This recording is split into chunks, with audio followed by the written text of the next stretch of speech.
Hi, my name is Rachel Chatham. I'm here with Joey Ryder today, and today we're going to talk about the Patriot Passion Project.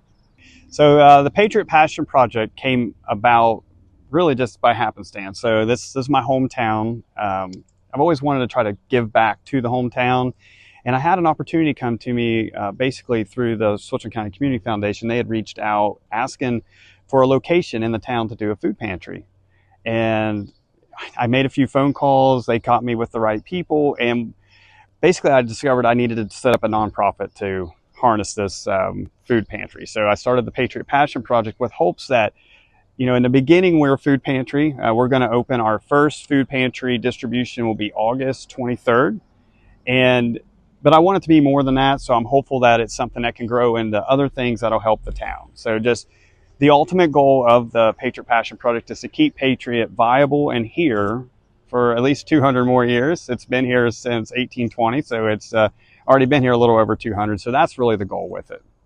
Right. And one of the things that I remember growing up here is that there's just not a lot of food options here. So you're kind of helping with the food desert Yeah, that exists. in multiple ways with that. So in 2022, my family and I purchased the Patriot General Store. It was on, I believe, the fourth generation of owners. So we're a new generation of owners, and we're trying to breathe a little more new life into it. So there's a lot of challenges to get food in Patriot. Every Wednesday, typically, we take a run to Florence, Kentucky, to Lawrenceburg, and we go to places like Sam's and Walmart and Kroger and even the Dollar Tree to bring stuff to the town that we basically just resell in the store just to have things available, milk and bread and eggs, because we've been unable to get a delivery of those items. That's actually what I wanted to. It's hard for you to get deliveries here. It is. It is. We've went as far as emailing the bread companies and calling, the milk people, and we've just really had no luck. And a lot of times, no even return response because, our order volume would probably be low, and I guess to them we're out of the way. I mean, the river meets the road here in Patriot. You have to want to come here to. It's not a pass-through area, so I think it's just not on their route, and the volume's not significant enough for them to go out of their way. So it is nice that you actually take it upon yourself to make sure that the area is supplied. Yes. I guess I didn't really know exactly what I was getting into when we purchased the general store, but that's kind of the only way that it works is every week we have to go and get more and more stuff, and it can be taxing sometimes for sure, but luckily we have the resources and the time and the people, and my sister's usually on that trip with me every week, and there's times that other people step in and go and do that trip for us.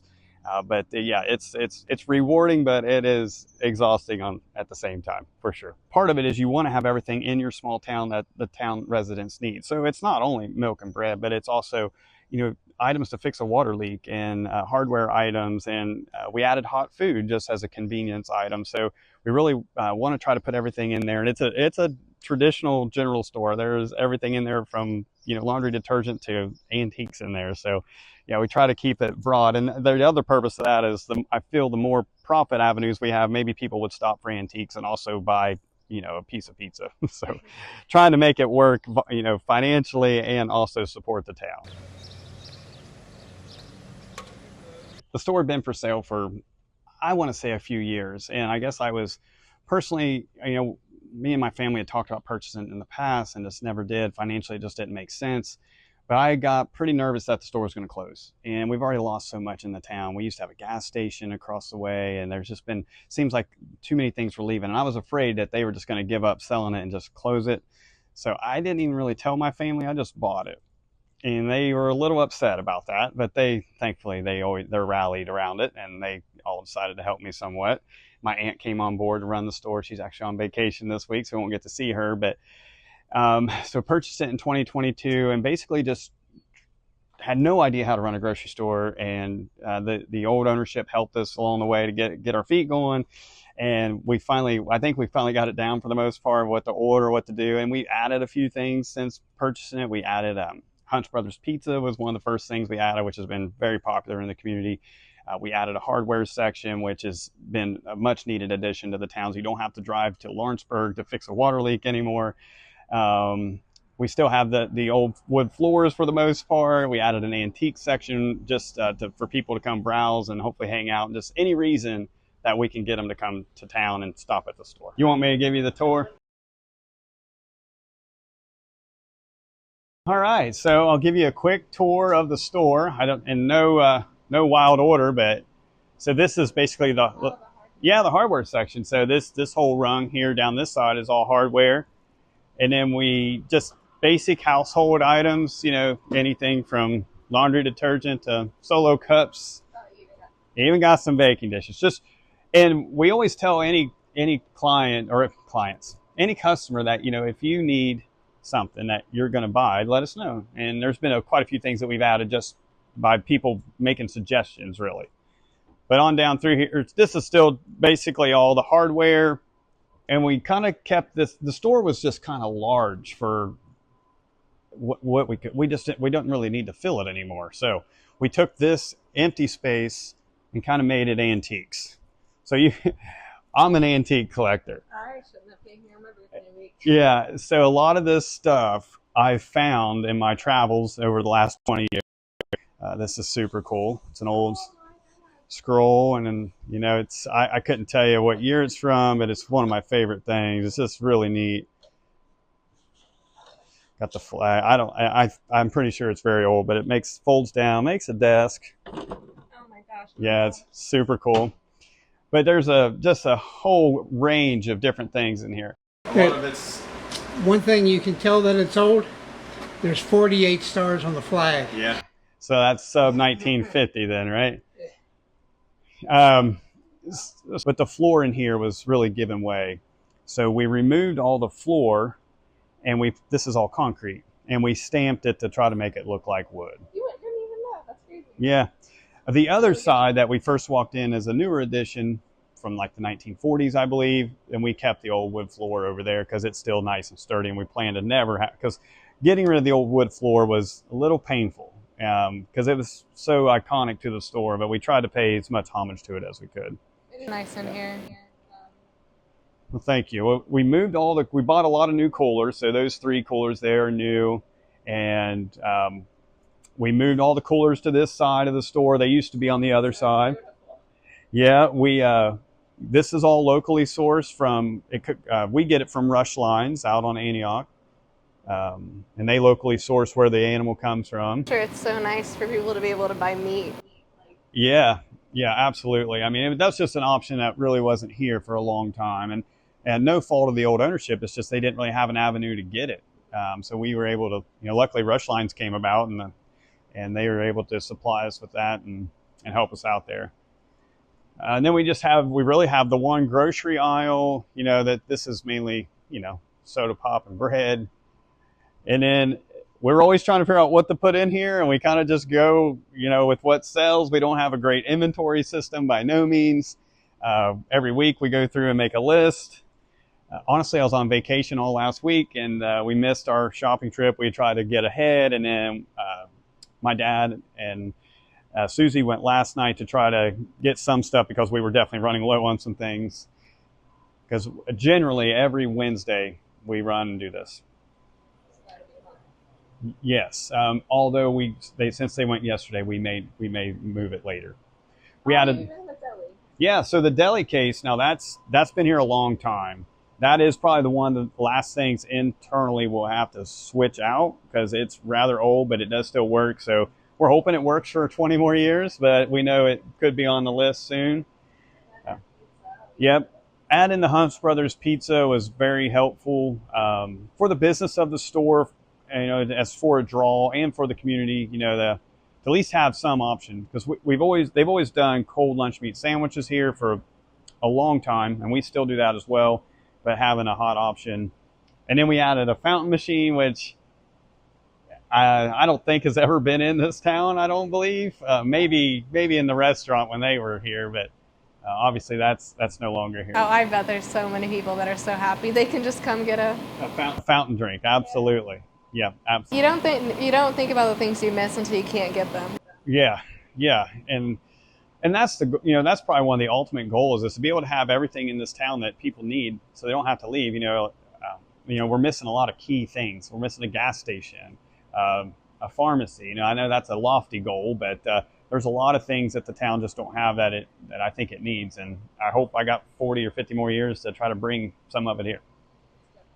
Should we go over to the town hall? Sure. It's a short walk to town hall. Okay. This is where basically where the food pantry will be. The town hall donated me the space, so it works out pretty good. I think I can take anything. Yeah, I've already had those canned goods came from a lady I go to church with. There's a bag of macaroni and cheese that came from a lady that watches my daughter. The cashew milk. I found a guy in Dearborn County who I can't even remember his name, unfortunately, but he's been doing this for years. He goes around and gathers food, and his mission is food waste. So he only gives it to nonprofits, but he does it like 2 days a week. And he gave me, I can get a whole bunch of stuff from him. I just got to go up there and get it. He gave me that cashew milk and some JTM stuff and all kinds of cool stuff.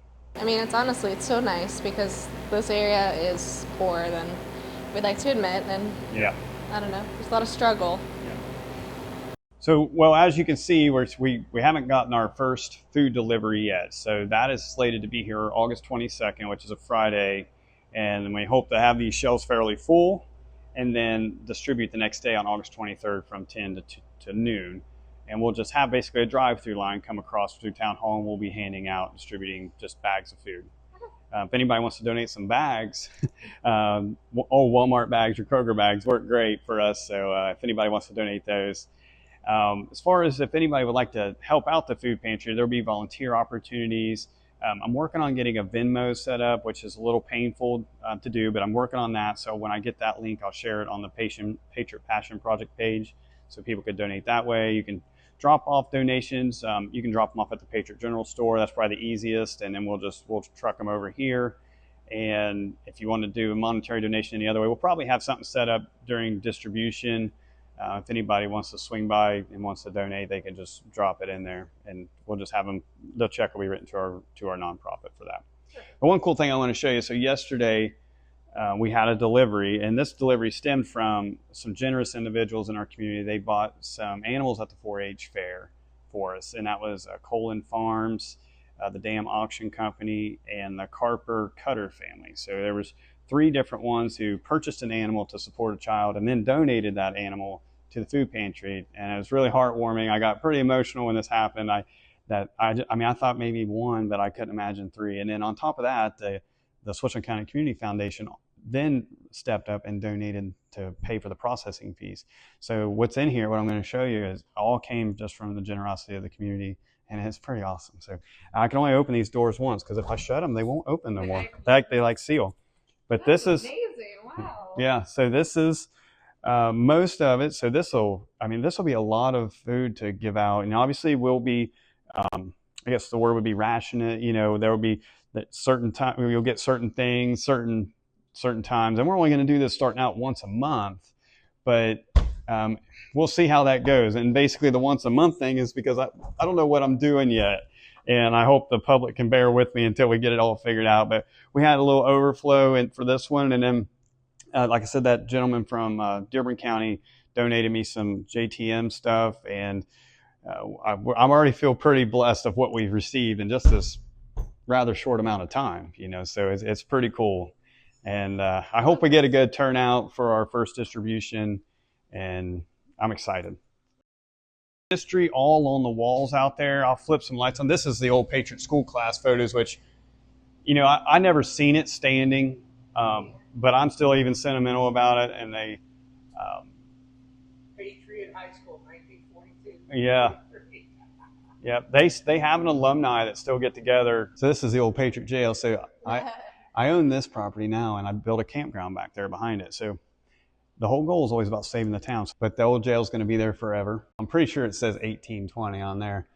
So it's been there a long time. I don't know much about that one.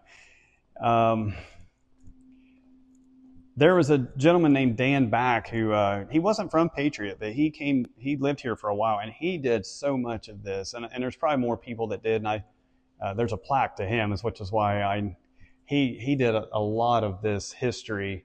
And, there's an old drawing of the town and what it looked like. And there was a time that Patriot was such a bustling community because, river was your main transportation. But they had a distillery, they had banks, they had it all here at one time.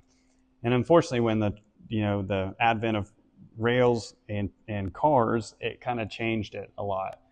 That there's an old map of Patriot, and it unfortunately didn't really grow much past 1883. You have to watch the town's recording equipment here, but just some old pictures. This building is the building where the mural's on, what it looked like back then. And I now own that building, and I'm hopeful someday to put those storefront windows back in it, because my entire life it's been a boarded up white shell, and it's just ugly, and I want to make it nice. This building no longer exists, but it was a beautiful building that was in town. This is some of the old businesses he found, advertisements for. I don't know how they got the bird's eye views back then, but they did it. It wasn't with drones. This is the house on the corner that's still standing. So these are cool relics. If anybody out there watching this and they have old Patriot memorabilia, I will buy it because I love it. It's hard to find, but yeah, stuff from the old deposit bank. This is all about the schools. So they had a really nice high school. It wasn't even really that old, but it burned. And I think they actually tore the elementary school down. That was the original high school, converted to elementary. This is the Universalist Church in town, which is still there. It looks a lot different. And it is documented that it was a stop on the Underground Railroad. My whole life, it's been a mechanic shop or a body shop, and that's kind of, it just got sold, and that's what it's going to seem to stay, a mechanic shop. Edward Mead's from Patriot. He designed the Hoover Dam. That's why it's Lake Mead out there. Flooding, that's always been a big part of our history. 1913, 37 was the worst, which, and that's honestly some of the biggest, what I would consider our greatest asset, which is the water here in the town. It is also our greatest detriment, because the entire town is in the flood zone, so being able to build in the town is a challenge, especially now with the way things are regulated. Back then, you probably didn't have to get a building permit in 1937, but now you have to go through a lot of hoops to build in a floodplain, which is why I decided to build the campground, because it was, obviously if a flood's coming, we can move all the campers out, but we can bring a lot of commerce in if we get that campground to where it's actually up and running full speed ahead. This is some old high school memorabilia, the Letterman's jacket, super cool. Famous author used to live in town, Augusta Stevenson. She lived in a house that still stands down there. She was a teacher around Indianapolis, but she wrote a lot of books about the childhood heroes, and she would write them for children. We always do a big 4th of July thing, so we have t-shirts, and they always sell the old ones, and they're usually pretty cheap. The 4th of July is huge in Patriot. That's the one thing that that's like our one flagship event we do every year. I see another Patriot State Bank thing. People who don't know much about the town would just probably never believe there was a bank here at one time. There was a lot of cool stuff here in town.